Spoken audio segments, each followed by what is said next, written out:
Download aplikasi Tarbiyah Sunnah di handphone Anda.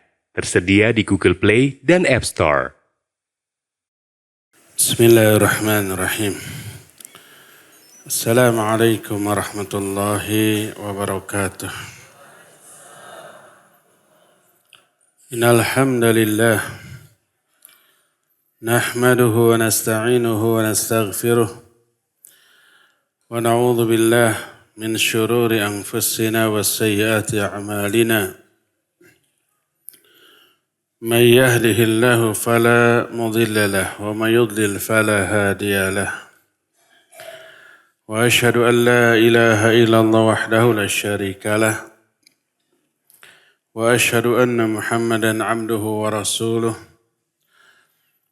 يا أيها الذين آمنوا اتقوا الله حق تقاته ولا تموتن إلا وأنتم مسلمون وبعد.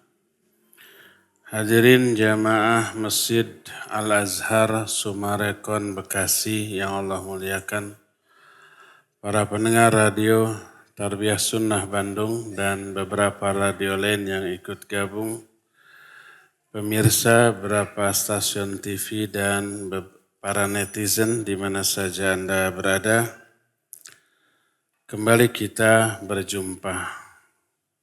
Materi yang kita angkat sekarang adalah kiat mengatasi kesedihan. Dalam bahasa Arab, kesedihan itu disebut hazan. Diddus surur, lawan dari kebahagiaan. Ada kata yang sinonim dengan hazan yaitu ham. Mungkin lebih cocok bahasa Indonesianya ham itu keresahan atau kegelisahan. Risau atau galau itu ham. Adapun hazan bahasa kitanya sedih. Apa persamaannya dan apa perbedaannya? Persamaannya adalah sama-sama tidak merasa nyamannya hati. Resah, gelisah, risau, dan galau adalah ketidaknyamanan hati. Sedih juga begitu, cuma beda sebabnya. Kalau hazan, sedih, ketidaknyamanan hati yang disebabkan karena peristiwa yang sudah berlalu. Kejadian yang sudah terjadi, apapun bentuknya, kita kehilangan uang, barang, atau kita dizalimi orang, atau kita dibentak oleh orang lain, ditipu oleh orang lain, menyebabkan hati kita tidak nyaman, itu sedih. Adapun kalau ham atau ada juga selain ham, maknanya adalah ketidaknyamanan hati yang disebabkan karena tidak pastinya kejadian yang akan datang. Ada rasa khawatir, ada rasa takut, ada rasa tegang, tidak nyaman. Seperti umpamanya kita mau menghadapi satu kasus. Kita nggak tahu kasus itu berjalannya kayak apa. Kita umpamanya dipanggil menghadap orang yang kita takuti karena kesalahan kita. Ada ketidaknyamanan hati. Itu disebut dengan sebutan bisa ham, bisa khauf. Bahasa kitanya khauf itu khawatir. Jadi baik hazan, khauf ataupun ham maknanya sama, sebabnya yang berbeda. Maknanya adalah tidak nyamannya hati. Adapun penyebabnya kalau hazan karena peristiwa masa lalu, kalau ham atau khauf itu karena perkara-perkara yang akan datang. Allah Azza wa Jalla banyak menyebut al-hazan dalam Al-Quran, tapi semuanya dalam rangka melarang atau menafikan.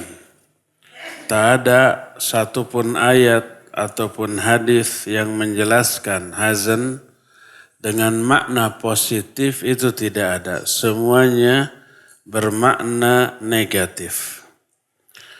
Berkata Syekhul Islam Ibn Taimiyah dalam kitab As-Suluk tentang masalah hazan.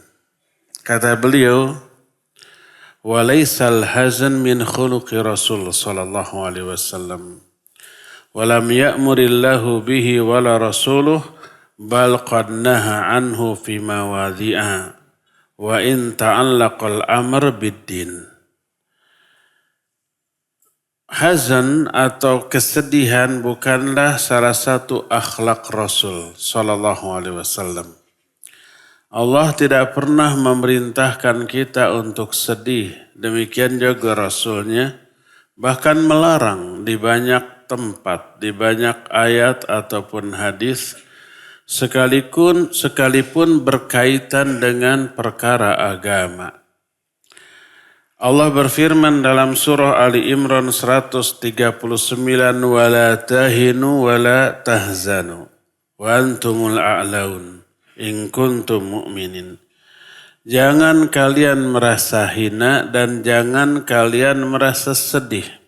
Kalianlah yang paling tinggi kalau kalian beriman.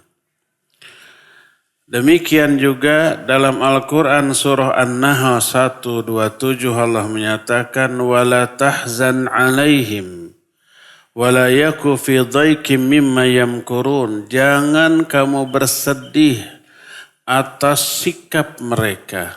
Mereka yang dimaksud orang-orang kafir atau para penentang dakwah.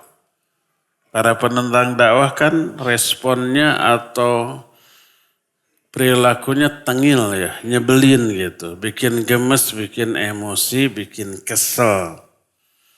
Itu dialami oleh Nabi SAW. Dan beliau merasakan kesedihan. Oleh Allah ditegur wala tahzan alaihim. Jangan kamu sedih atas sikap mereka.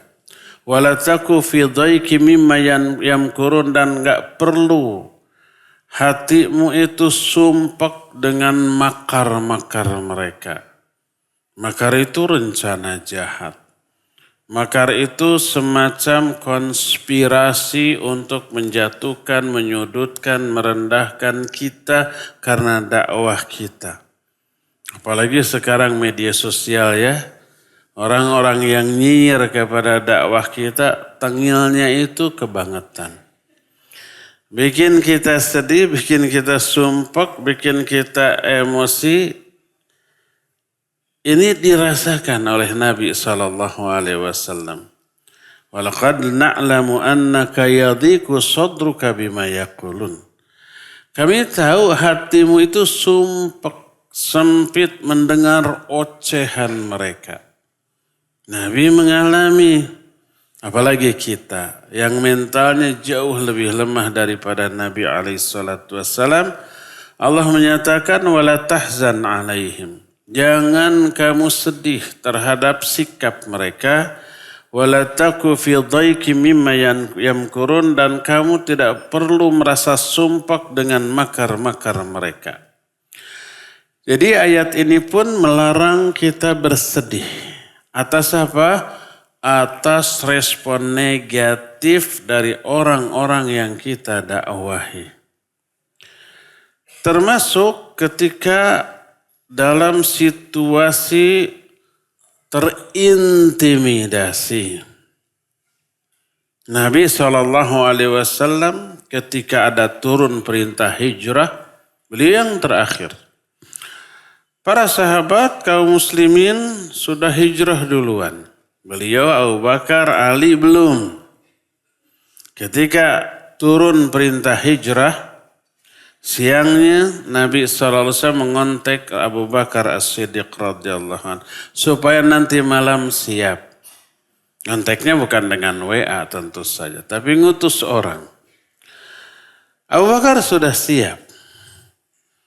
Nabi SAW menyuruh Ali datang. Disuruhlah Ali tidur di tempat tidurnya. Saat itu orang-orang kafir sudah berkonspirasi. Mau mengepung rumah Nabi SAW, mau dibunuh rame-rame.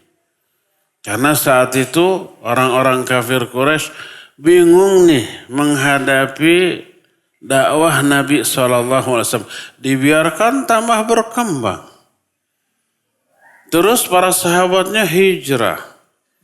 Di sana nanti dikhawatirkan menyusun kekuatan, mengembangkan pengaruh, nanti balik menyerang.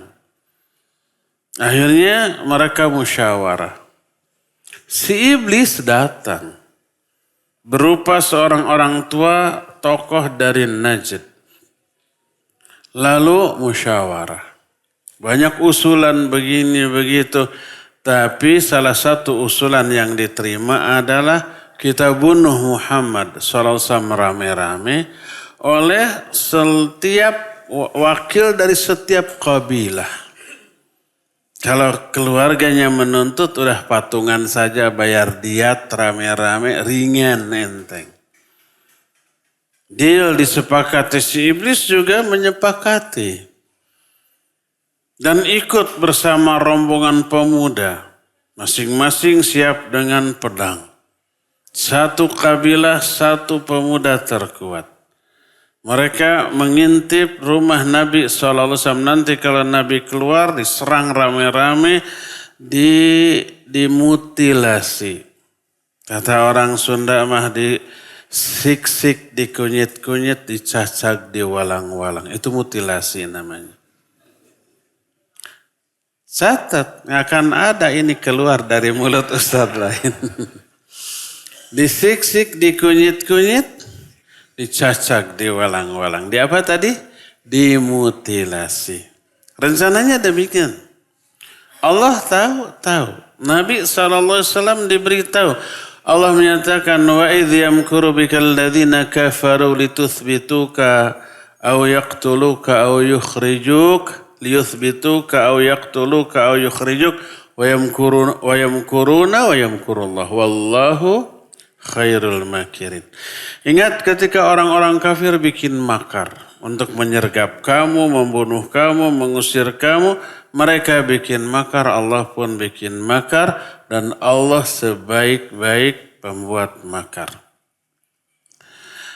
Atas kuasa Allah Azza wa Jalla mereka ditidurkan secara lelap termasuk si iblis oleh Allah Azza wa Jalla. Pokoknya mah lep nyenyak teringat di bumi alam. Nabi SAW keluar melewati mereka. Bukannya bukannya keketayepan. Ini nggak ada terjemahan.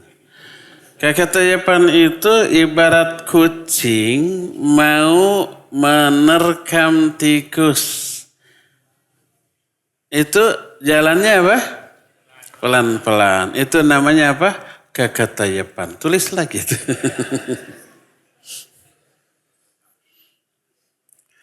Jinjit. Bukannya begitu. Tapi Nabi SAW malah meraup pasir ditaburkan ke muka mereka, ke pakaian mereka, ke rambut mereka. Semuanya. Tidak takut bangun. Lalu lewat.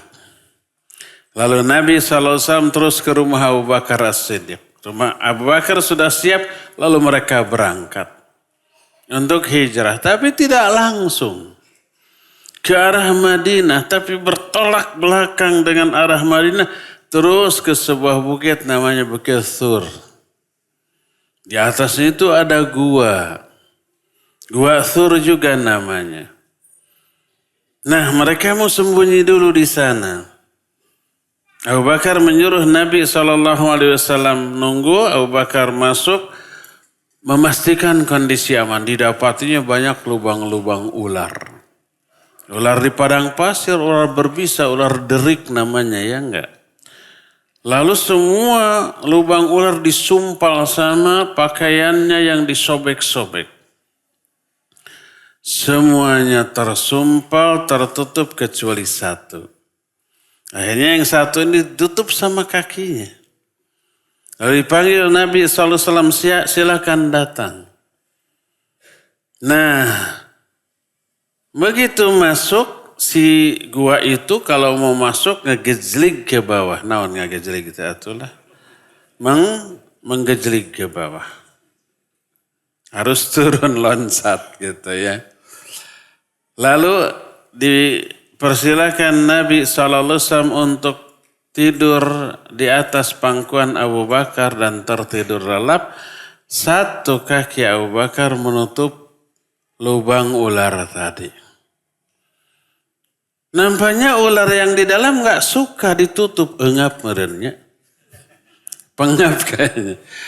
Apa yang terjadi? Gewok itu kaki Abu Bakar digigit. Sakitnya gak ketahan. Tapi tidak mau beliau itu membangunkan Nabi yang sedang terlelap. Tidak mau ngerjet gitu. Naon ngerjet tadi? Kaget maka kaget.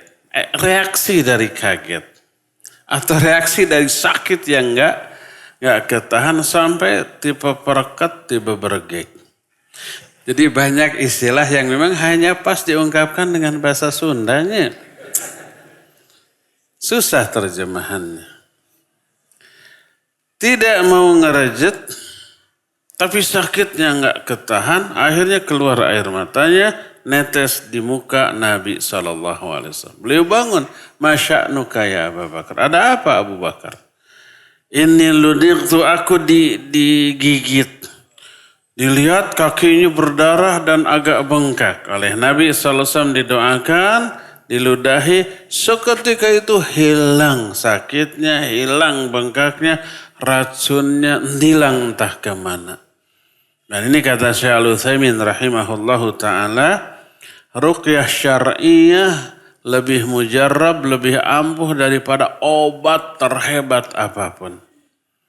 Kalau umpai zaman sekarang orang dipatok ular berbisa, bagaimana cara penanganannya? Mungkin disuntik serum ya, anti bisa. Tapi langsung sembuh? Enggak. Semalam pasti menggigil dulu, demam dulu, biru-biru dulu, baru besoknya ada reaksi kan gitu. Ini mah langsung cespleng, tokcer. Nah, apa yang terjadi? Beliau dan Abu Bakar diam di sana. Orang kafir, kembali ke orang kafir yang sedang mengepung Nabi SAW. Mereka bangun. Didapatinya seluruh tubuhnya penuh dengan taburan pasir termasuk si iblis. Akhirnya mereka fokus lagi. Sedang fokus lewatlah orang. Sedang apa kalian? Sedang intip Muhammad. Mau diserbu. Oh Muhammad sudah melewati kalian. Belum, kami dari tadi terjaga. Sudah, aku tadi berjumpa di jalan. Ternyata orang ini tadi berjumpa dengan Nabi SAW. Mereka gak percaya, akhirnya menyerbu rumah itu. Didapatinya cuma ada Ali bin Abi Thalib radhiyallahu anhu. Akhirnya dihakimi. Ditanya, mana Muhammad? Sudah keluar, sudah pergi. Kemana? Ke Madinah. Langsung mereka itu mengejar dengan kuda. Dengan kecepatan maksimal. Tapi sebab yakin pasti masih kekejar. Belum begitu lama. Padahal Nabi SAW tidak langsung ke Madinah. Tapi ke arah yang berlawanan. Ya. Sejauh mungkin gak ada tapak-tapak naacan. Telapaknya bekasnya pun tidak ada. Ini gak mungkin lewat sini, gak ada. Akhirnya mereka balik lagi, kemudian dicari di seluruh penjuru Mekah sampai besoknya tidak ketemu. Termasuk ke Bukit Thur. Mereka datang, ada gua di sana, gak ketemu, lalu mereka pergi lagi. Bukankah Nabi dan Abu Bakar ada di sana? Ya. Bagaimana bisa gak ketemu? Kalau riwayat yang dulu sering kita dengar, di mulut gua tiba-tiba ada apa? Sarang laba-laba, ada sarang burung dara yang bertelur sehingga nggak mungkin. Itu hoax. Itu gosip tidak benar. Bukan begitu kisahnya. Syekh Safiur Rahman Mubarak Furi dalam kitab Ar-Rahiqul Maktum menyatakan mereka itu menemukan gua itu, tapi mereka hanya melihat dari luar ke dalam. Dan kosong, nggak ada apa-apa, nggak ada orang. Di mana Nabi dan Abu Bakar? Di bawah. Tadi kan saya sudah katakan kalau mau masuk ke gua apa? Ngegejrik ke bawah ya, harus turun. Mereka tidak melihat ke bawah. Kata Abu Bakar As-Siddiq, wallahi seandainya mereka melihat ke telapak kaki mereka, niscaya mereka akan menemukan kita. Saat itu Nabi dan Abu Bakar sembunyi dalam keadaan gemetar takut Abu Bakar. Dan oleh Nabi SAW dinasihati, dan nasihatnya itu Allah abadikan dalam Al-Quran surah At-Taubah ayat 40. Idh yaqulu li sahibihi la tahzan innallaha ma'ana. Ingat ketika Nabi SAW berkata ke sahabatnya, yaitu Abu Bakar, jangan kamu sedih. Sesungguhnya Allah bersama kita. Nah, cerita tadi hanya penghantar kepada ayat ini. Nabi menyatakan la tahzan, jangan kamu sedih. Padahal sedang diintimidasi, dicari mau dibunuh. Dalam kondisi nyawanya terancam. Kesedihan yang sedang terjadi terasakan menguasai perasaan Abu Bakar. Oleh Nabi dihibur, la tahzan innallaha ma'ana, jangan kamu sedih, Allah bersama kita. Makanya berkata Imam Ibn Qayyim, Imam Ibn Taimiyah dalam kitab As-Suluk tadi, wa nahallahu wa rasuluhu anil hazan li'annahu la yajlubu manfa'atan wa la yadfa'u madharrah fala fa'idata fihi wa ma la fa'idata fi la ya'murullahu bih. Allah dan Rasulnya melarang kita sedih. Karena kesedihan itu tidak meraih manfaat dan tidak menolak madarat dan tidak ada faidahnya. Maka apa-apa yang tidak ada faidahnya tidak mungkin diperintahkan oleh Allah Azza wa Jalla. Berkata Imam Ibn Qayyim dalam kitab Madarijus Salikin. Kata beliau, وَلِأَنَّ الْهَزَنْ لَا مَسْلَهَةَ فِيهِ لِلْقَلْبِ وَأَحَبُّ الشَّيْءٍ إِلَى الشَّيْطَانِ أَنْ يَهْزُنَ الْعَبْدُ لِيَقْطَعَهُ مِنْ سَيْرِهِ وَيُوقِفَهُ عَنْ سُلُوكِهِ قال الله تعالى إنما النجوى من الشيطان ليحزن الذين آمنوا. Kesedihan, kata Imam Ibnu Qayyim, tidak ada maslahatnya bagi hati. Dan kesedihan itu hal yang paling dicintai oleh setan. Setan membuat hamba bersedih agar dia itu berhenti langkahnya di dalam kebenaran atau kebaikan atau hal yang manfaat. Karena kesedihan, maka dia nggak mau makan, nggak mau tidur, nggak mau beraktivitas. Kerjanya apa? Nangis terus mengurung diri di kamar. Allah menyatakan, innaman najwa minasyaitan liyahzunal ladzina amanu. Bisik-bisik itu hanyalah dari syaitan untuk membuat orang-orang yang beriman merasa sedih. Jadi kalau kita umpama bertiga, berempat atau banyakan, jangan berbisik berdua dengan kawan di sebelah kita. Itu membuat yang lain sedih, curiga, suudon. Ada apa nih bisik-bisik? Kita nggak dilibatkan, dianggap di others, dianggap orang lain, dianggap kita nggak layak untuk mendengar omongan itu. Sedihlah orang-orang yang beriman. Dan ini target setan. Karena itulah tak heran apabila Nabi SAW pun sering berlindung kepada Allah dari kesedihan dan keresahan. Salah satu doanya adalah Allahumma inni a'udzubika minal hammi wal hazan wal azazi wal kasal wal bukhli wal jubni wal harami wa adzabil qabr. Ya Allah, aku berlindung kepada Engkau dari keresahan dan juga kesedihan. Walhasil, kesedihan adalah sesuatu yang dilarang oleh Allah dan dilarang oleh Rasulnya Sallallahu Alaihi Wasallam. Apa yang dimaksud dilarang bersedih? Apakah bersedih dosa? Lalu kalau kita tertimpa musibah, tidak boleh bersedih, tidak boleh nangis, tidak boleh cemberut. Padahal kita tertimpa musibah. Mungkin orang yang kita cintai mati, anak kita, pasangan kita, orang tua kita. Sedih apa tidak? Sedihlah. Atau kita ditipu orang, masa harus ketawa? Haha, alhamdulillah saya ditipu, masa begitu? Pasti sedih ya, diejek orang pasti sedih. Dan kesedihan sesuatu yang tidak bisa dihindarkan ketika penyebabnya datang. Sampai kita nangis. Yang membuat kita nangis siapa? Allah. Allah menyatakan dalam Al-Quran dalam surah An-Najm, Allah menyatakan wa innahu huwa adhaka wa abka. Sesungguhnya Allah lah yang membuat manusia itu tertawa atau menangis. Kalau Allah ingin seseorang tertawa, Allah kasih penyebabnya. Dikasih kegembiraan, kebahagiaan, kesenangan, tertawa dia. Kalau Allah menginginkan seseorang itu nangis, Allah kasih juga sebabnya. Dikasih musibah, dikasih penderitaan, dikasih nyeri, kaperi, dan yang sejenisnya, lalu dia menangis.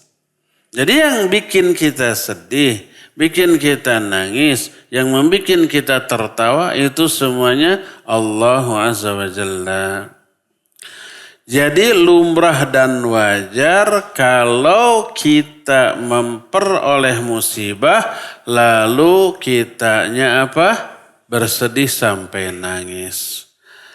Termasuk apa yang dilakukan oleh Nabi SAW atau yang teralami, beliau suka nangis ya.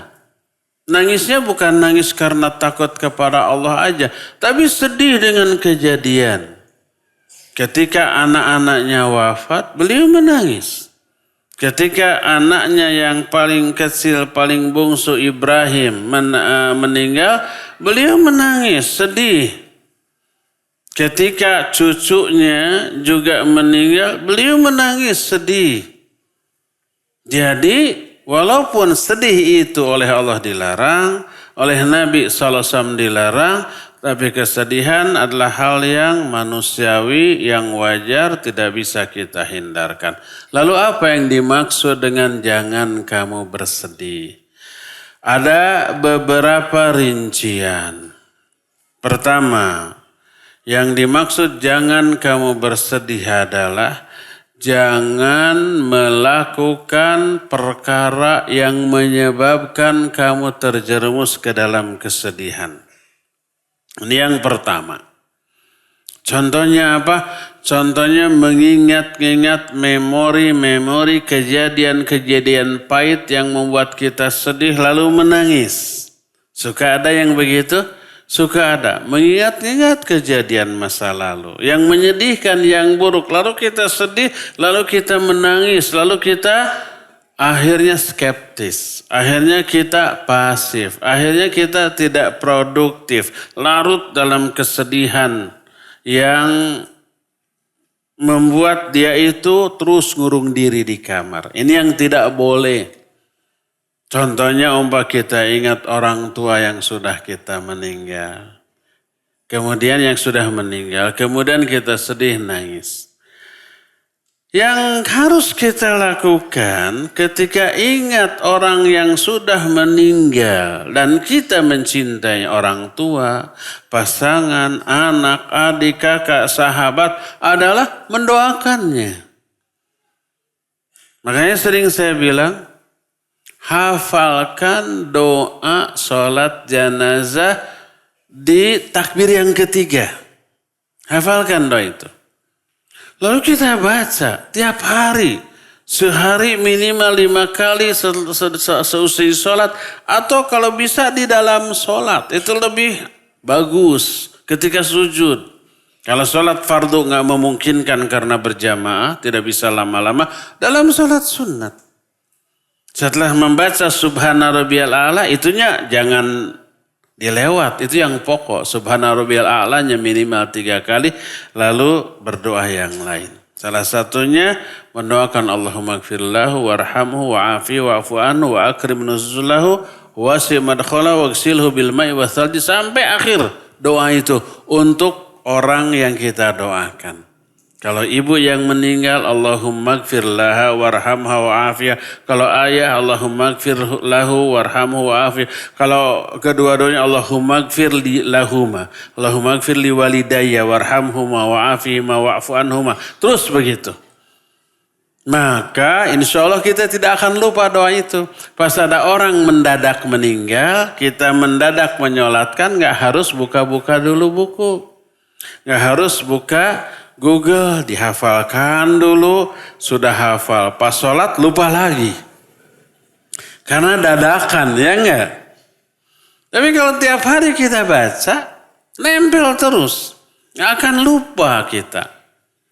Nah, ketika kita ingat orang yang kita cinta yang sudah meninggal, bukan larut dalam kesedihan, tapi doakan mereka dengan doa ini. Kalau tidak lagi sholat, lagi nyetir, ingat orang tua yang sudah meninggal, langsung doakan. Kalau umpamanya ketika kita tidur mimpi berjumpa dengan orang tua yang sudah meninggal, lalu kita bangun, langsung doakan. Jangan malah nangis, Bapak semoga bahagia di alam sana. Jangan nangis begitu, tapi langsung doakan, baca doa tadi. Ya, maka itu akan jauh lebih bermanfaat daripada bersedih. Jadi yang pertama, wala tahzan, jangan kamu bersedih, maknanya adalah jangan melakukan hal-hal yang bisa mengundang kesedihan. Yang pertama. Yang keduanya adalah janganlah kesedihan kita menyeret kita kepada perbuatan dosa. Dengan cara mengatakan perkataan yang terlarang untuk dikatakan. Atau melakukan perbuatan yang terlarang untuk dilakukan ketika kita bersedih karena ada musibah. Berkata Imam Ibnu Qayyim rahimahullahu ta'ala, ketika menjelaskan masalah ini, kata beliau, wala ya'thamu sahibul hazan idza lam yuqtaran bihuznihi muharramun kaman yahzanu 'alal masaib. Tidaklah orang yang bersedih itu berdosa selama ketika bersedihnya itu tidak melakukan sesuatu yang haram. Seperti sedih karena musibah. Karena Nabi SAW ketika putranya yaitu Ibrahim meninggal, beliau bersedih kemudian menangis. Lalu para sahabat bertanya, Alasta tanhana anil huzn? Bukankah engkau melarang kami dari bersedih? Bukankah engkau melarang kami dari menangis? Lalu air mata apa ini? Apa kata Nabi SAW? Inna allaha la yu'akhidhu bidham'il ain wala bihaznil qalb. Walakin yu'akhidhu ala hadha wa yarham wa asyara biyadihi ila lisani. Sesungguhnya Allah tidak akan mengazab seseorang karena dia menangis atau karena hatinya bersedih. Tapi Allah akan mengazab atau merahmati orang ketika dapat musibah karena ini nih. Lalu beliau menunjuk kepada lisannya. Ketika bersedih, kesedihan bisa menjadi pahala, bisa mengundang rahmat, juga bisa mengundang azab, tergantung apa yang dikatakan oleh lisan ini. Berkata Rasulullah SAW ketika beliau bersedih dan menangis lalu dipertanyakan oleh sahabat. Beliau menyatakan, innal aina tadma wal qalba yahzan wala naqulu illa ma yarda rabbuna. Sesungguhnya mata boleh menangis, hati boleh bersedih. Tapi ketika nangis, ketika bersedih, kita tidak berkata apapun kecuali perkataan yang diridhoi oleh Allah Subhanahu wa Ta'ala. Hadis tersebut sahih diriwayatkan oleh Imam Bukhari dalam kitab Sahih Bukhari, diterima dari Abdullah bin Umar radhiyallahu anhuma. Dan hadis ini sahih. Anas bin Malik juga meriwayatkan hadis yang sama yang intinya bahwa menangis atau bersedih sebatas itu tidak dosa, tidak berpahala. Baru dosa dan pahalanya itu dilihat dari apa yang dikatakan lisannya dan apa yang dilakukan oleh anggota badannya. Maka agar kesedihan ini tidak berbuah dosa. Pertama, ucapkan ucapan-ucapan yang bisa mengundang pahala atas ucapan tersebut di tengah kesedihan dari Allah Azza wa Jalla. Apa yang harus kita lakukan? Pertama, istirja. Mengatakan apa? Inna lillahi wa inna ilaihi rajiun. Itu yang pertama. Sesungguhnya kita semuanya milik Allah dan hanya kepada Allah lah kita akan kembali. Ini ungkapan kesabaran.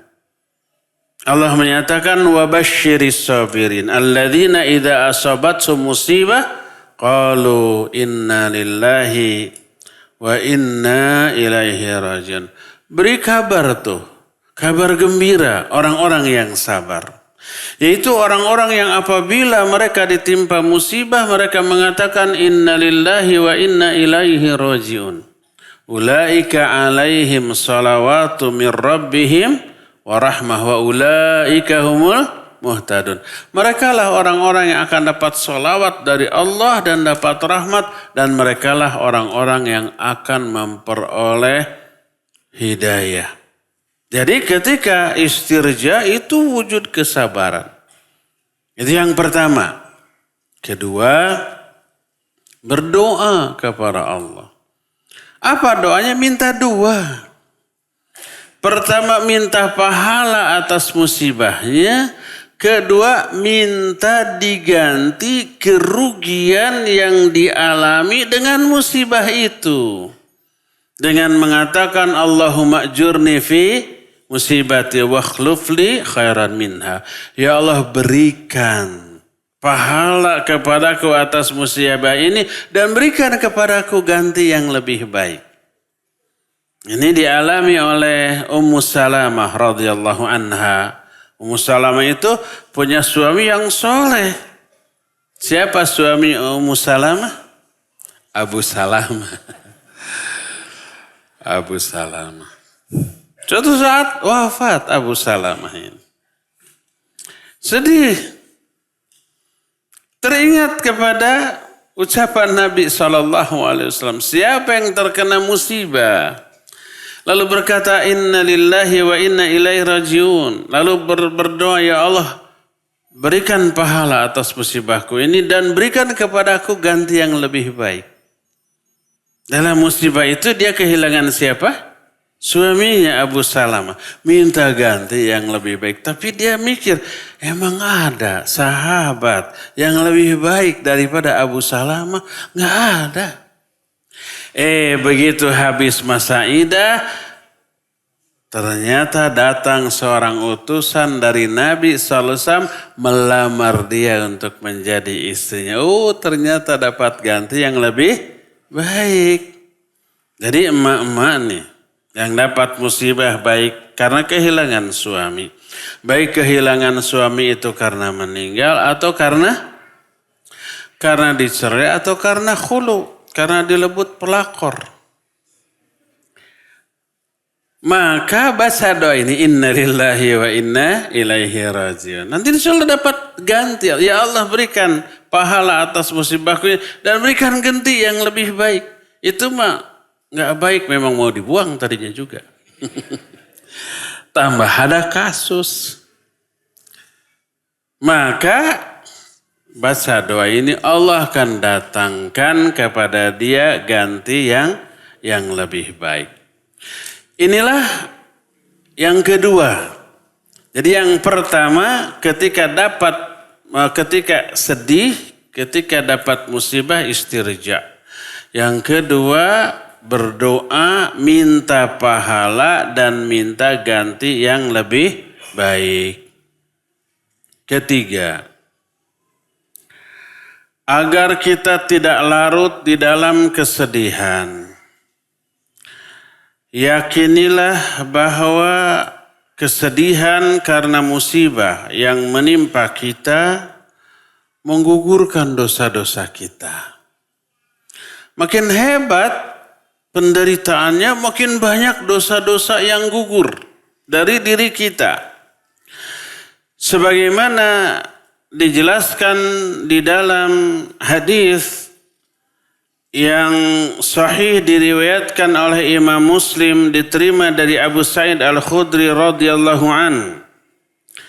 Berkata Rasul sallallahu alaihi wasallam, "Ma yusibul mu'mina min wasbin wala nasabin wala saqmin wala haznin wa hatta al-ham yahummuhu illa kaffarallahu bihi min sayyiatihi." Tidak ada yang menimpa seorang muslim, baik itu wasab. Makna wasab adalah al-waj'ul lazimi. Artinya sakit yang memang tidak bisa dihindarkan. Karena kecelakaan, karena kejedot, karena kesandung sampai berdarah. Kalau emak-emak karena ngiris bawang sambil nonton video, ke apa? Keiris, berdarah. Itu menggugurkan dosa, asal jangan disengaja saya mau gugur dosa kita. Sengaja diiris. Itu mah zalim kepada diri sendiri. Ini kalau tidak sengaja. Tidak ada yang menimpa seorang mukmin berupa kesakitan atau kelelahan. Apapun penyebab lelah tersebut, apalagi kalau kelelahan itu lahir dari ibadah. Seperti umpamanya umroh, tawaf, sa'i, lelah tidak? Bingit lelahnya. Apalagi haji, lebih daripada itu. Ya. Atau umpamanya rasa cangkel, pegel ketika kita sholat tahajud sejam, 2 jam. Tarawih yang panjang. Atau umpamanya kehausan karena kita banyak membaca Al-Quranul Karim. Atau ibadah-ibadah lain. Tidaklah ada musibah yang menimpa seorang mukmin baik kesakitan atau kelelahan, termasuk lelah karena perkara mubah. Ibu-ibu itu mengerjakan semua pekerjaan di rumah, mulai dari nyapu, ngepel, beres-beres, nyupir, nyuci baju, masak. Lelah apa tidak? Bingit lelahnya. Maka itu menggugurkan dosa. Termasuk kita olahraga.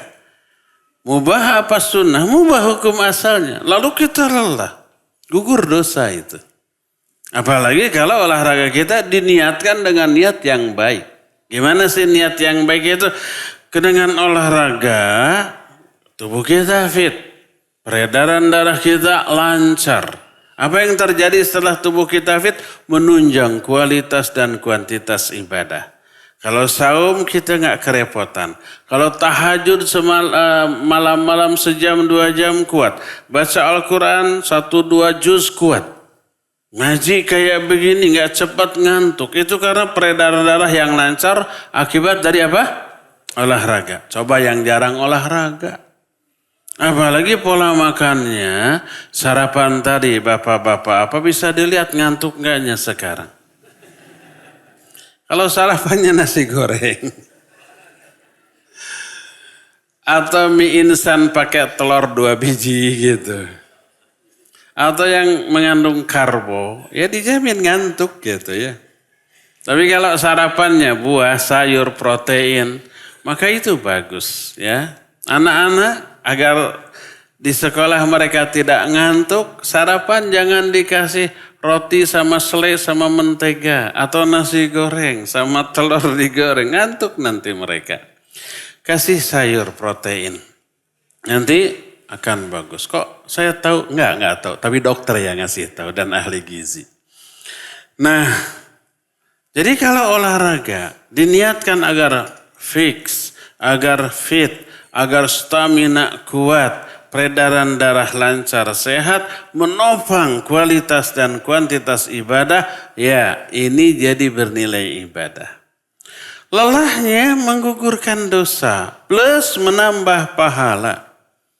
Tidaklah ada musibah yang menimpa seorang mukmin, baik kesakitan, kelelahan, wala saqmin atau penyakit, wala haznin atau kesedihan, wala hammin hattal ham sampai keresahan yang merasuki perasaannya, tidaklah seorang mukmin mengalami semua itu illa kafarallahu bihi min sayyiati, kecuali Allah gugurkan kesalahan-kesalahannya karena itu.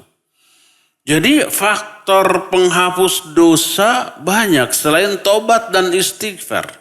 Semua musibah penderitaan yang kita alami itu menghapus dosa. Semua kebaikan yang kita lakukan menghapus dosa. Kita hadir di pengajian seperti juga menghapus dosa. Kita infak sedekah menghapus dosa. Kita baca Quran menghapus dosa.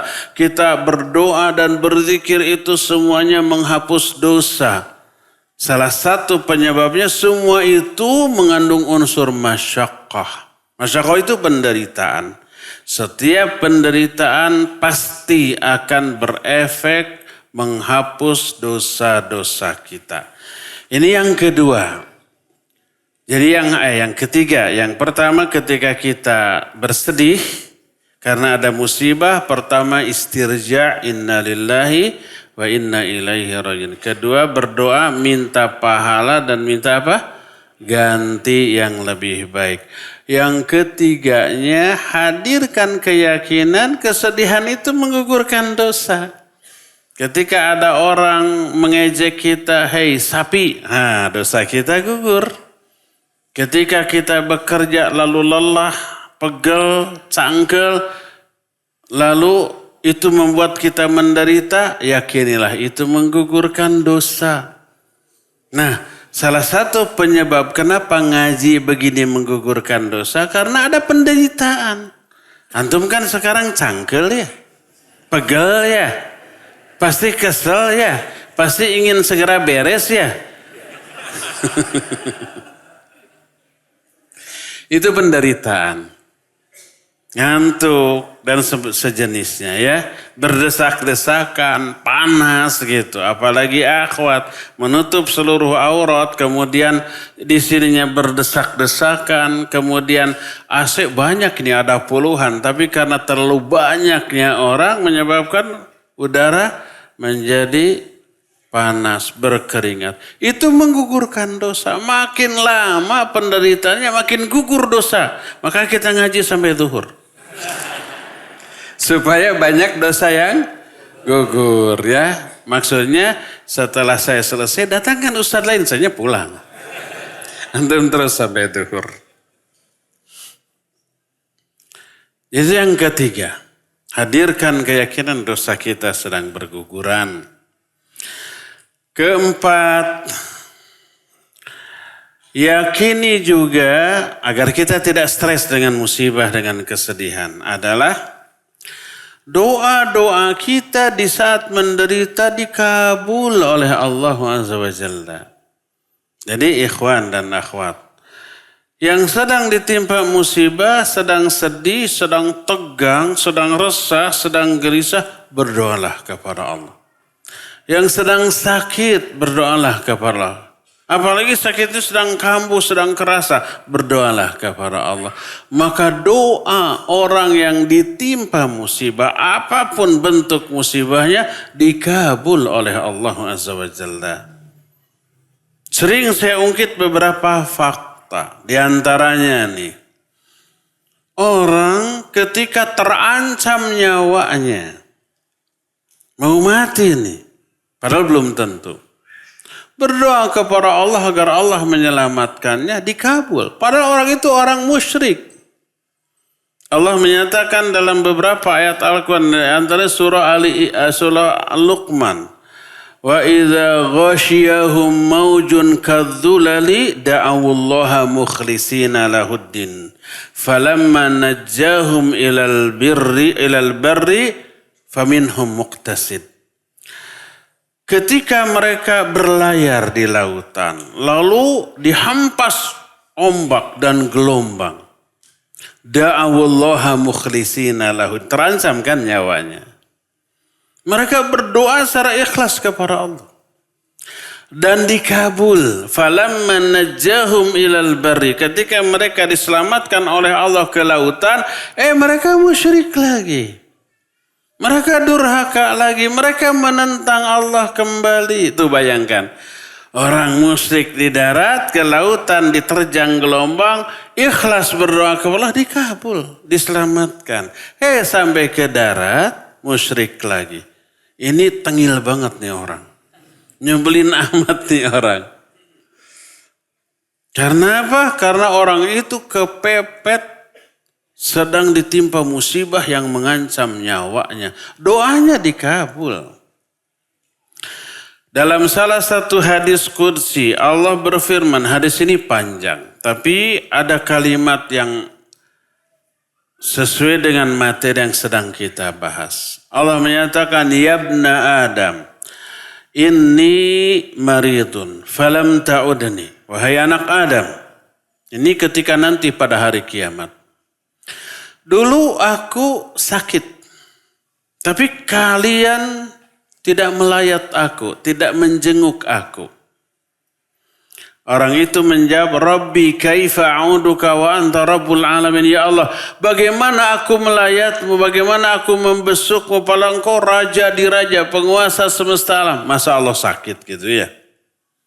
Lalu Allah menerangkan maksud sakitnya Allah. Kata Allah, amma alimta anna abdi kana maridan falam ta'udhu. Amma alimta in udtahu wajadtani indahu. Tapi bukankah kamu tahu, dulu ada hamba kami yang soleh sakit, kamu tidak menjenguknya.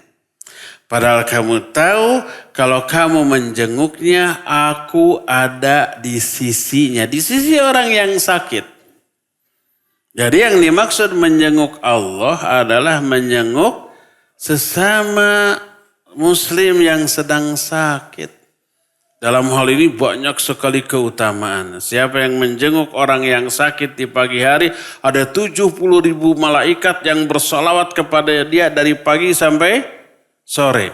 Siapa yang menjenguknya sore hari, maka ada 70.000 malaikat yang bersolawat kepada dia dari sore sampai pagi. Begitu, makanya dianjurkan, disunnahkan menjenguk itu kalau nggak pagi, sore, biar dapat sholawat malaikat dengan waktu yang lebih panjang. Jangan pas siang jam 12, jam 1 ngelayat. Akhirnya sholawat malaikatnya hanya pendek. Bukan terlarang, boleh, berpahala, tapi beda ya waktu memperoleh sholawat dari malaikat.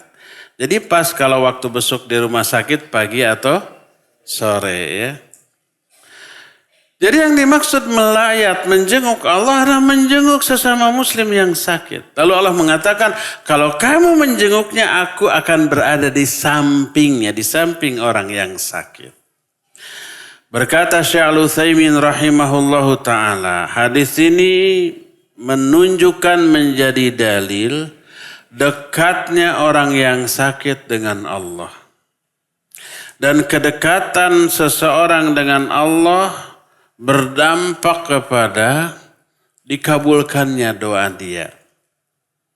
Tidaklah Allah atau Rasulnya menjelaskan kedekatan jarak antara hamba dengan Allah kecuali selalu dikaitkan dengan diijabahnya doa. Lihat Al-Quran surah Al-Baqarah ayat tentang saum. Di beberapa ayat setelah itu Allah menyatakan wa idza sa'alaka ibadi anni fa inni qarib ujibu da'watad da'i idza da'an. Kalau hambaku bertanya kepadamu tentang aku, jawab aku itu dekat. Nah, setelah dikatakan aku dekat, aku mengijabah doa orang-orang yang berdoa kepadaku. Kedekatan berkaitan dengan diijabahnya doa. Itu ayat. Demikian juga hadis aqrabu ma yakunu bainal 'abdi wa bainar rabbi wa huwa sajid fa aktsiru fihi du'a. Jarak terdekat seorang hamba dengan Allah adalah ketika sujud. Perbanyak doa di dalam sujud. Karena saat itu dekat. Jadi kedekatan hamba dengan Allah selalu berkaitan dengan apa? Diijabahnya doa. Makanya kalau tadi Allah menyatakan kalau kamu melayat yang sakit, aku akan ada di dekat orang yang sakit. Ini menunjukkan doa orang yang sakit itu makbul. Makanya ketika salah seorang ulama, namanya Tawus, melayat atau menengok muridnya yang sakit. Lalu muridnya itu minta didoakan, doakan saya wahai imam. Apa kata dia? Kamu berdoalah untuk dirimu sendiri. Doamu lebih dikabul daripada doaku. Karena kamu sedang sakit, sedang memperoleh musibah. Jadi jadikanlah momen sedihnya kita, resah gelisahnya kita, musibah yang sedang kita alami, jadikan momen emas untuk banyak berdoa kepada Allah. Minta apapun. Makanya boleh jadi kalau Allah menimpakan musibah kepada kita, pertama, mungkin Allah ingin mendengar rintihan kita. Kedua, Allah ingin mengijabah doa-doa kita. Kalau ketika sedang senang, sedang bahagia, sedang gembira, boro-boro ingat doa kepada Allah. Ingatnya bersenang-senang saja. Allah cabut kebahagiaannya, Allah cabut kegembiraan, Allah ganti dengan kesedihan. Baru ingat kepada Allah, ya Allah gini-gini amat nasib, gitu. Salah saya apa? Padahal salah melulu tuh. Gak sadar dia ya. Ada yang begitu? Ada apa banyak? Banyak apa semua? Semua. Jadikan momen sedih, momen ditimpanya musibah kita untuk berdoa kepada Allah, Allah akan kabulkan. Inilah yang keempat. Poin kelima, kiat menghadapi kesedihan adalah agar tidak berlarut-larut dalam kesedihan. Yakini setelah berlalunya kesedihannya Allah akan ganti dengan dua kebahagiaan. Karena itu janji Allah dan Allah itu la yukhliful mi'ad. Allah tidak pernah ingkar janji.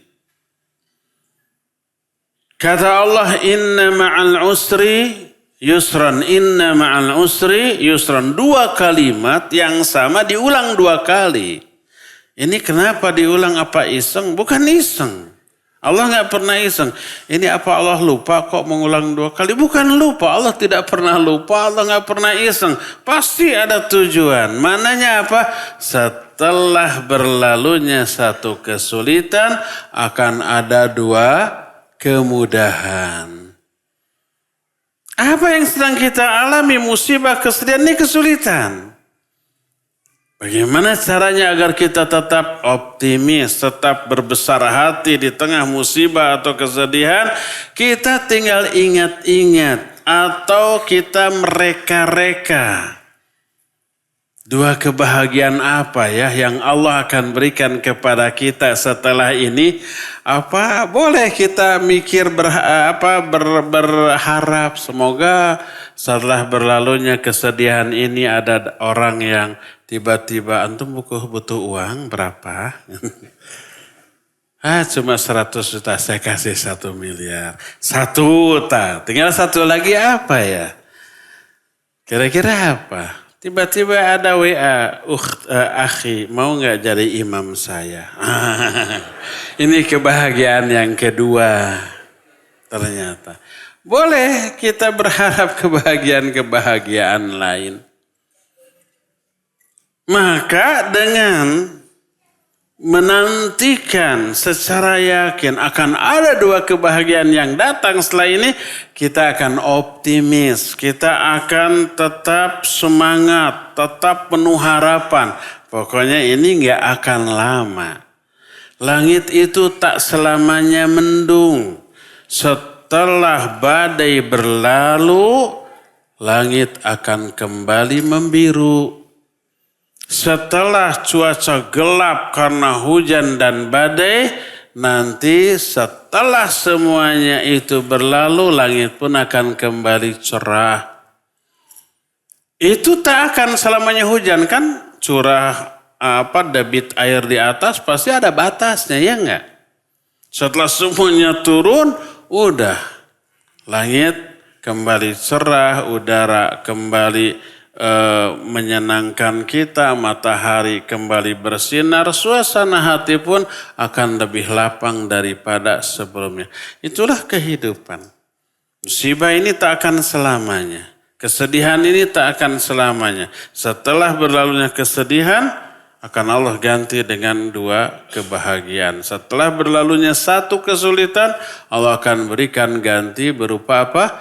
Dua kemudahan. Inilah kiat yang kelima.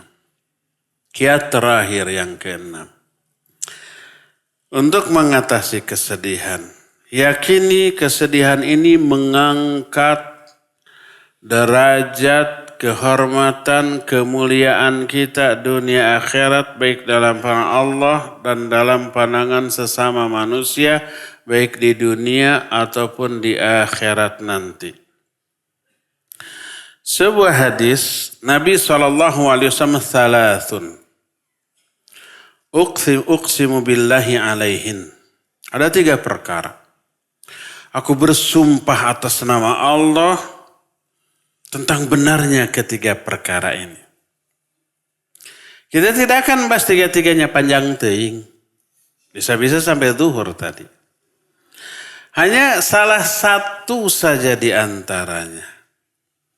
Rasul SAW menyatakan, ma asabal muslima musibah ma asabat al muslima musibatun fasabara alaiha illa zadallahu izzan. Ini harus diyakini karena ini janji Allah melalui lisan Rasulnya SAW.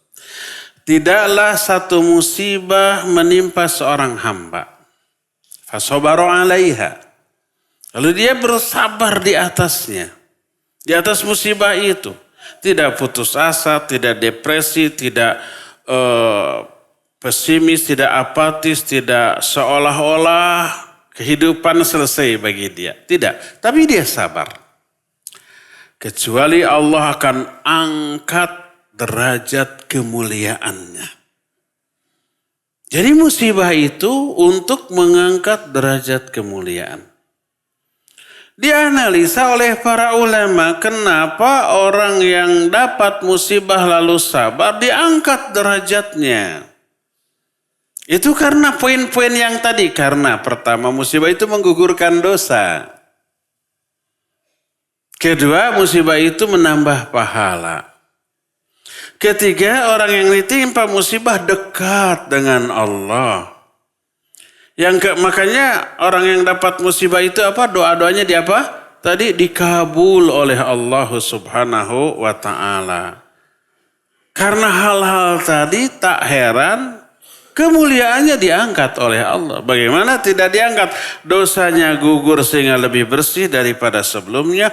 Pahalanya nambah sehingga lebih banyak daripada sebelumnya. Dan ingat, yarfa'illahu alladhina amanu minkum walladhina utul ilma darajat. Allah mengangkat derajat orang beriman dan berilmu beberapa derajat.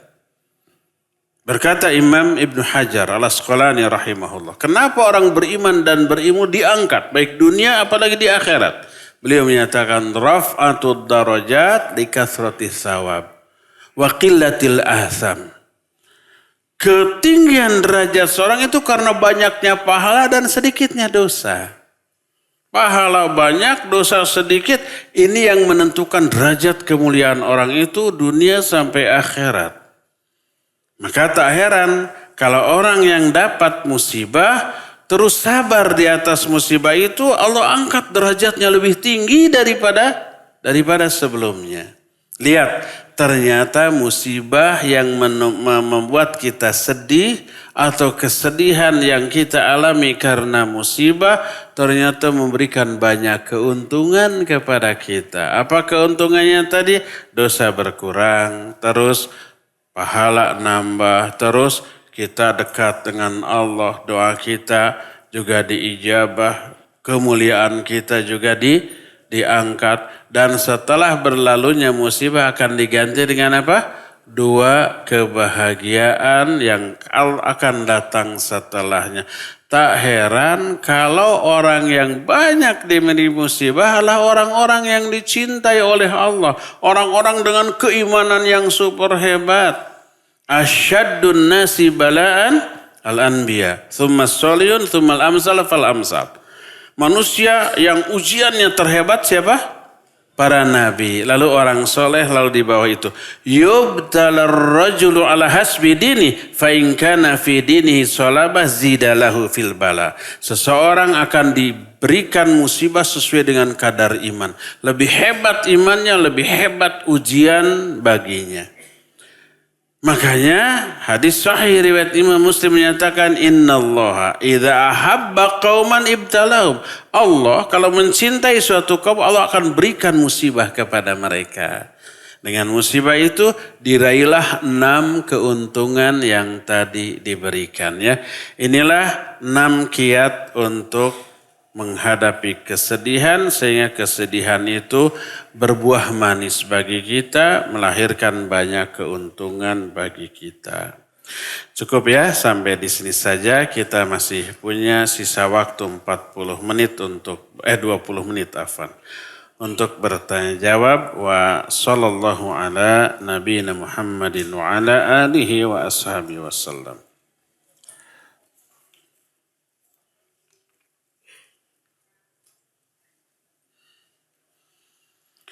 Assalamualaikum warahmatullahi wabarakatuh. Waalaikumsalam warahmatullahi wabarakatuh. Ustaz, saya pernah bersedih karena perceraian. Lalu anak menyalahkan keadaan dan diri sendiri dan meminta ruqyah syar'iyah. Menurut peruqyah tersebut, jin masuk ke tubuh saya karena saya bersedih. Pertanyaan, apa boleh ana meminta ruqyah? Meminta di ruqyah tidak dosa, tidak haram, tidak terlarang. Boleh. Cuma ada cumanya. Tidak bisa masuk surga tanpa hisab. Sebab ketika Nabi menjelaskan ada 70.000 orang umatku masuk surga tanpa hisab. Apa kriterianya? 4. Salah satunya adalah wala yastariqun, tidak minta di ruqyah. Tidak minta di ruqyah, minta di ruqyah tidak haram, tidak berdosa. Tapi kalau itu dilakukan berakibat hilang kesempatan masuk surga tanpa hisab. Bisa masuk surga? Bisa. Tapi dihisab dulu. Kalau masuk surga berarti hisabnya hisab yang mudah bagi dia ya. Jadi minta diruqyah tidak haram, tidak berdosa, cuma tidak bisa masuk surga tanpa hisab. Bisa masuk surga? Bisa, tapi dengan hisab. Tapi saya malah lebih fokus, kenapa jin yang disalahkan? Kata jin teh kenapa nyalahin saya? Jadi bersedih karena perceraian, jangan nyalahin jin. Belum tentu itu ya di ruqyah. Tadi menyalahkan diri sendiri, mungkin dicerai itu karena dirinya yang salah. Si ahwatnya ini salah, suaminya sudah jengkel banget, sudah dinasihati, sudah diinikan, diitukan, kekeh nggak berubah, lalu dicerai. Setelah dicerai baru menyesal. Baru introspeksi, oh saya salah begini. Ya itu jadikan pelajaran. Baca doa tadi istirja, lalu baca. Ya Allah beri pahala atas musibah ini dan beri ganti yang lebih baik. Ya, perbaiki diri. Tekad kalau nanti dapat suami yang lebih baik, tidak akan mengulang kesalahan yang sama. Ya, semoga akhwat ini diberi ganti yang lebih baik. Amin. Ada yang minat?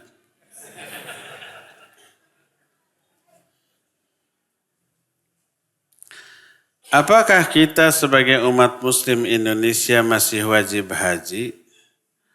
Karena antrian yang terlalu panjang. Pertama, kalau ada kemampuan dan masih memungkinkan ikut antrian, ya udah, wajib. Yang penting ikhtiar dulu, usaha dulu. Umpamanya 20 tahun lagi, nggak apa-apa daftar. Kalau sebelum 20 tahun kita mati, atau pas 20 tahun yang akan datang kita sudah rempo, nggak bisa. Minimal bukan hanya niat tapi sudah ada ikhtiar, pahala hajinya tetap dapat. Kalau seorang sudah niat, bertekad, berusaha sungguh-sungguh melakukan satu amalan, tapi ternyata di luar kemampuannya, ternyata tidak mampu, pahalanya tetap dapat. Berbeda dengan percuma, akhirnya walaupun punya banyak uang, sudah berkemampuan, tidak ikhtiar. Tidak berniat malah, saya mau niat dan tidak wajib. Karena antrian terlalu panjang lebih dari 20 tahun. Akhirnya tidak niat, tidak ikhtiar, ya nggak dapat apa-apa ya. Jadi kewajiban haji itu nggak bisa dihapus dengan situasi, dengan keadaan. Apalagi bisa diikhtiarkan dengan antrian 20 tahun lebih. Ada nggak yang bisa haji? Banyak loh. Puluhan, ratusan ribu setiap tahunnya. Kalau mereka antri, kok bisa? Ya bisa. Kalau itu reguler, apalagi kalau plus cuma 5-7 tahun. Apalagi kalau furoda. Sekarang daftar, tahun depan bisa langsung berangkat ya. Ya tetap kewajiban haji tidak terhapus dengan keadaan.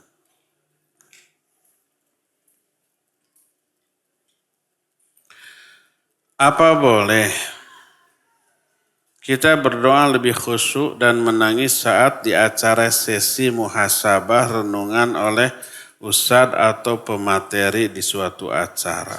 Acara disebut di sini, tapi saya nggak bacanya.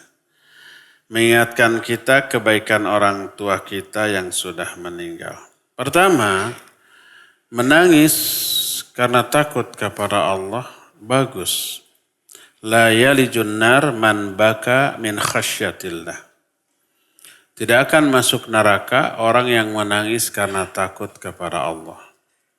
Ketika kita berdoa, kita ingat dosa-dosa, lalu kita menangis, takut terkena azab. Bagus itu, bisa menyelamatkan kita dari azab neraka. Ya, qatrani la yamussuhun nar.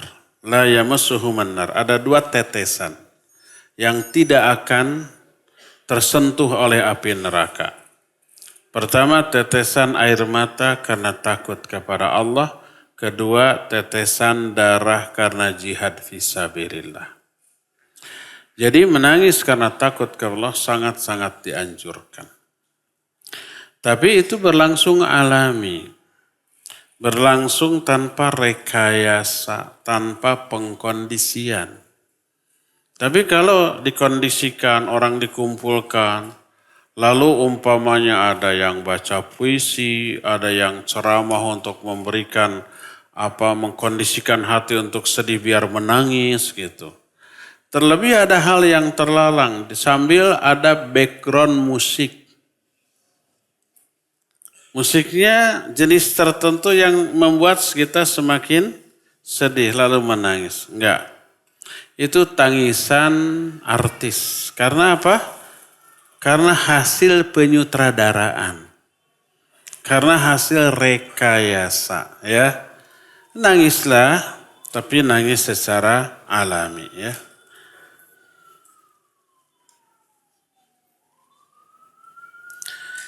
Apakah apa yang Allah takdirkan untuk kita dan takdir itu membuat kita sedih, kita mampu melewati takdir itu, Ustadz? Karena kita kadang pesimis. Iya, apa yang menimpa kita itu semua takdir Allah. Apakah kita ini nanti pesimis, putus asa, terpuruk, ataukah kita bisa bangkit? Itu juga bagian dari yang Allah takdirkan. Apa yang dijelaskan 6 poin tadi, keuntungan dari bersedih, dari kesedihan, keuntungan dari musibah. Tidak semua orang mampu meraihnya. Allah yang mentakdirkan si fulan akan diberikan 6. Si fulan hanya 3, si fulan tidak dapat sama sekali. Allah memilih berdasarkan apa? Berdasarkan amal orang itu dan ikhtiar usaha orang tersebut.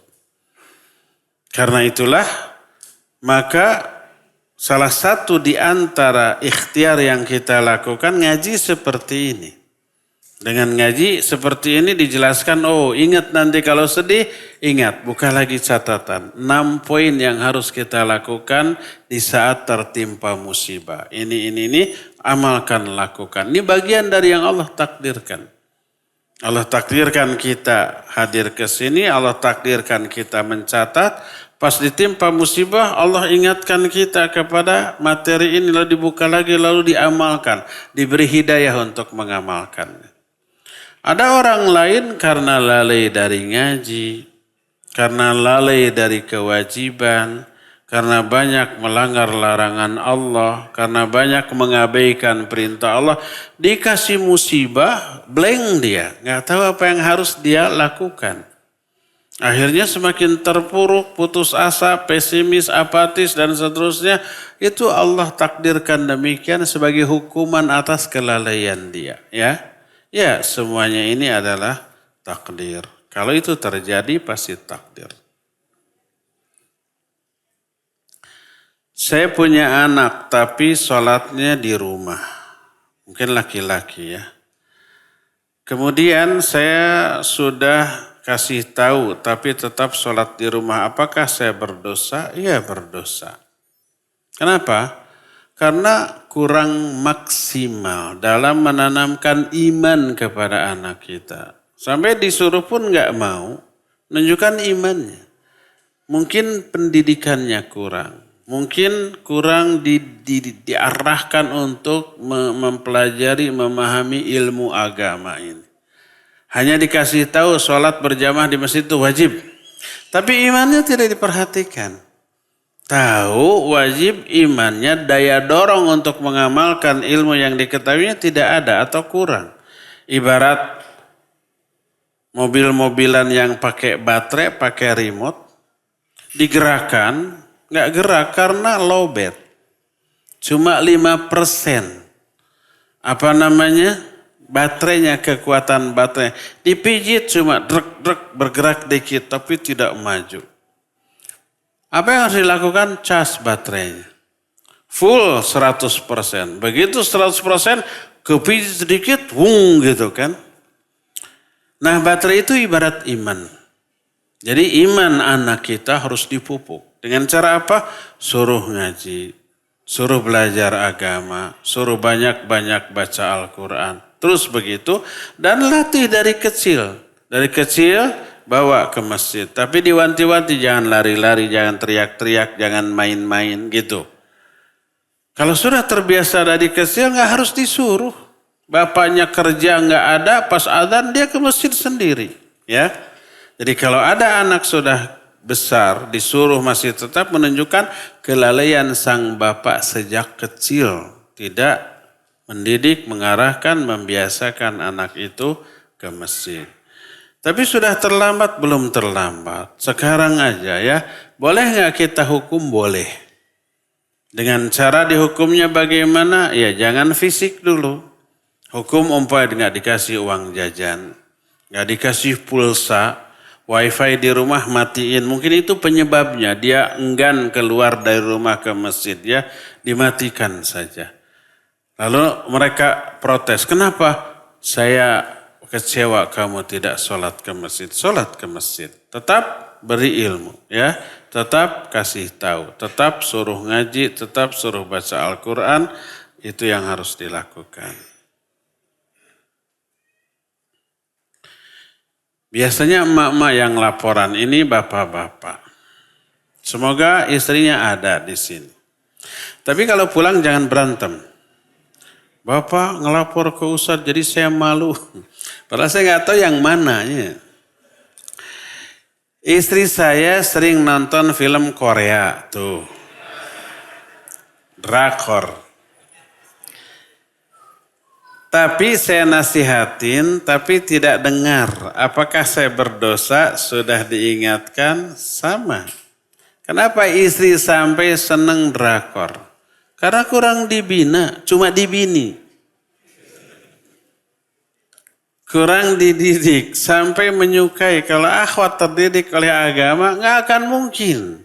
Tergiur dengan drama Korea, dengan film-film, dengan sinetron, lebih cenderung dengar kajian, baca Al-Quran, dengan murotal, begitu. Ini menunjukkan kurangnya perhatian pendidikan kepada istri dan anak. Istrinya senang drakor, anaknya senang game, akhirnya nggak ke masjid. Kelalaian setiap orang tua ya.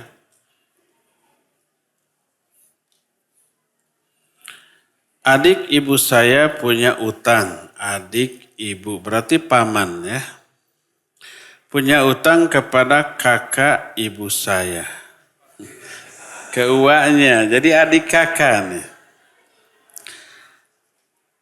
Kenapa tidak dikatakan paman saya berhutang ke uak saya gitu. Kemudian ibu saya meninggal. Bolehkah utang adik ibu saya, utangnya bisa disedekahkan ke masjid? Nggak nyambung.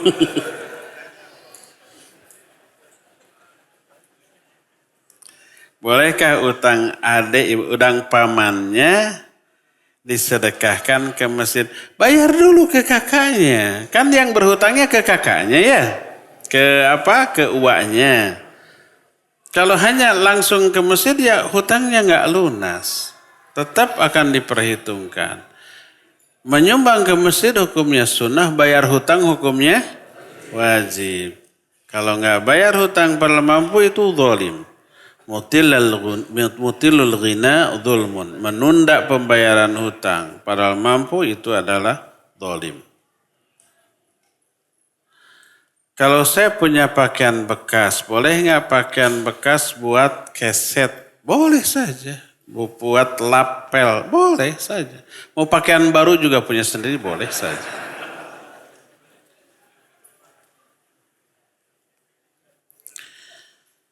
Fenomena di sosial media, kalau lagi sedih atau stres boleh healing. Dengan jalan-jalan, foya-foya, senang-senang. Bagaimana Islam menanggapi hal ini? Selama bentuk healingnya bentuk yang tidak terlarang, tidak haram, boleh. Kemarin saya healing. Tapi tidak sedih sih. Cuma liburan, motor-motoran sama Iwan-Iwan, gitu. Sejam lebih lah. ke tempat ikhwan lain di pegunungan yang bagus, ada kolam, ada macam-macam, ada villanya. Selama kegiatan di sana minimalnya mubah, boleh. Dan itu refreshing perlu untuk recovery, untuk pemulihan dari kejenuhan. Jangankan yang biasa, ibadah pun ada liburnya. Ada saat-saat kita haram untuk ibadah. Contohnya sholat.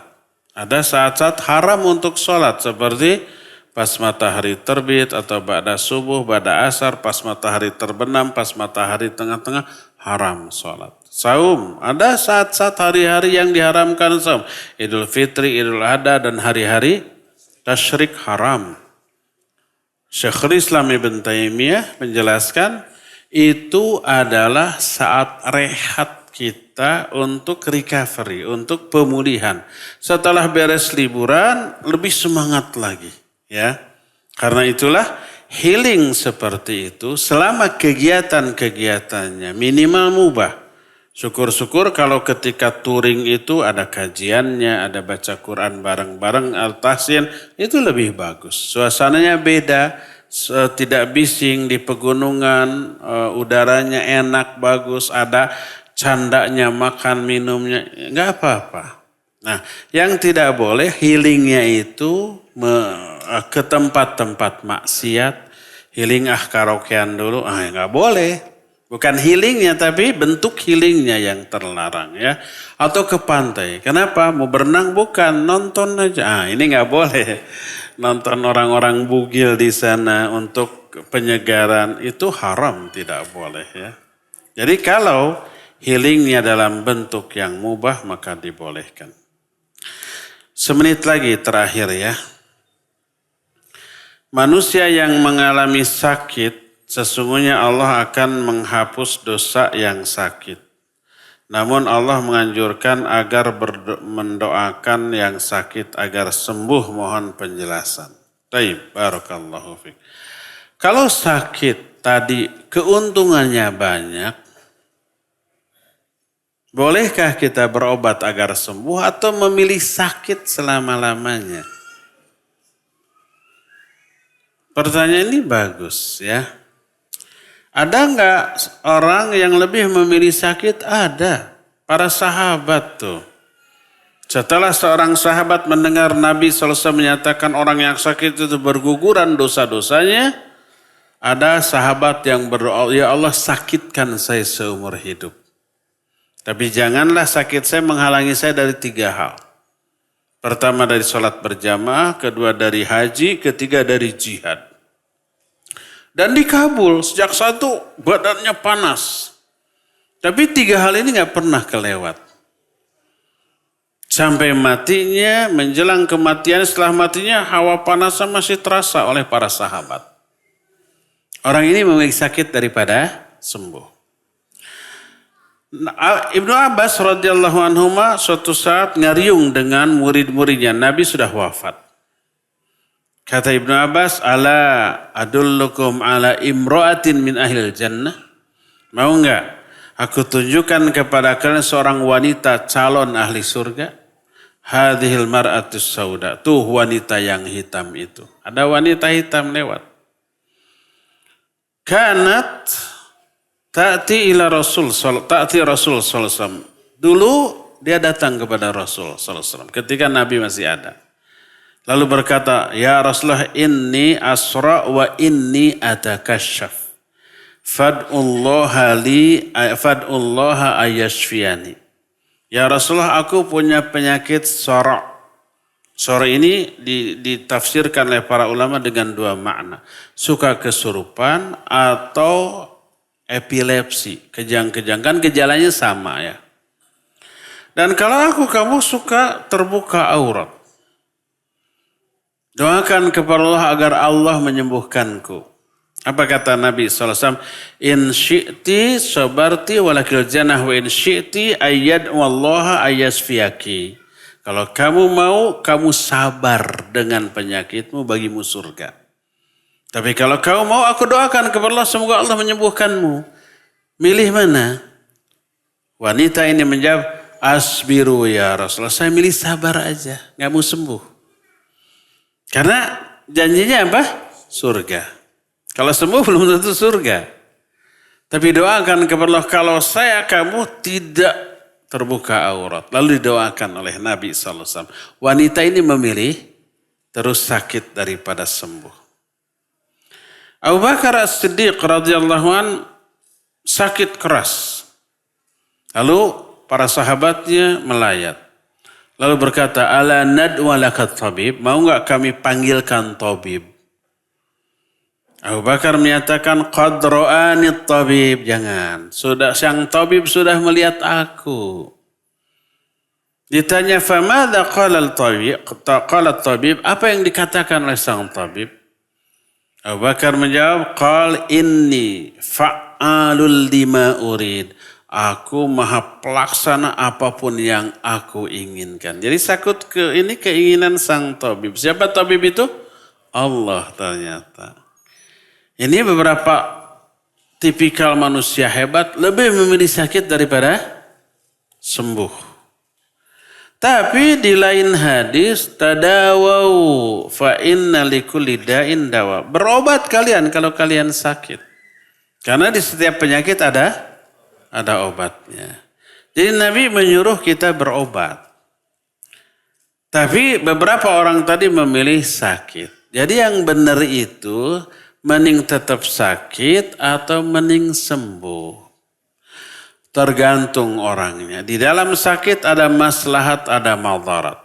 Apa maslahat sakit? Tadi yang 6 tadi ya. Dosa gugur, pahala nambah, doa dikabul dan seterusnya. Apa madaratnya? Madaratnya dia tidak produktif. Dia terhalang dari kewajiban. Dia merepotkan orang lain karena harus diurus. Ya. Sedikit-sedikit, mah tolong pijitin gitu kan. Sedikit-sedikit tolong bikinin ini, tolong bikin, tolong. Macam-macam lah. Itu madaratnya. Kalau orang dengan kualitas sahabat tadi, seluruh maslahat sakit bisa diraih, seluruh madarat sakit bisa dinafikan. Tidak mengandung madarat dari sakitnya. Walaupun sakit, dia tidak merepotkan orang. Walaupun sakit, dia tidak terhalang dari kewajiban. Walaupun sakit, dia tetap produktif. Tidak pernah mengeluh atas sakitnya. Seluruh 6 poin keuntungan yang sakit ini bisa dia peroleh. Seluruh madarat sakitnya bisa dihindarkan. Nah, yang seperti ini lebih baik sakit. Karena memberi keuntungan. Kalau orang itu imannya rendah, dengan sakit, seluruh keuntungan sakit nggak didapat. Karena selama sakit mengeluh, selama sakit humarurung, merintih, selama sakit merepotkan, selama sakit terhalang dari kewajiban. Yang kayak gini lebih baik sembuh aja. Lebih baik berobat saja. Lebih baik dia ikhtiar untuk sembuh daripada sakit, karena sakit lebih banyak madarat daripada manfaat. Begitu juga kita. Kalau kita sakit, mending berobat sembuh, mending tidak. Kualitas kita gimana? Kalau dengan sakit kita tidak memberi madarat, tetap kita beraktivitas produktif, membantu orang, tidak merepotkan orang, tidak pernah mengeluh. Seluruh keuntungan sakit bisa kita peroleh, silakan bertahan dalam sakit. Tapi kalau tipikal kita orang yang suka mengeluh, sedikit sakit batuk saja, nggak pernah keluar rumah, tidak produktif, merepotkan orang, lebih baik kita berobat dan sembuh ya. Cukup ya, sampai di sini saja. Insya Allah kita jumpa kembali sebulan yang akan datang. Subhanakallahum bihamdik. Asyhadu an la ilaha illa anta. Astaghfiruka wa atubu ilaik. Walhamdulillahi rabbil alamin. Wassalamualaikum warahmatullahi wabarakatuh.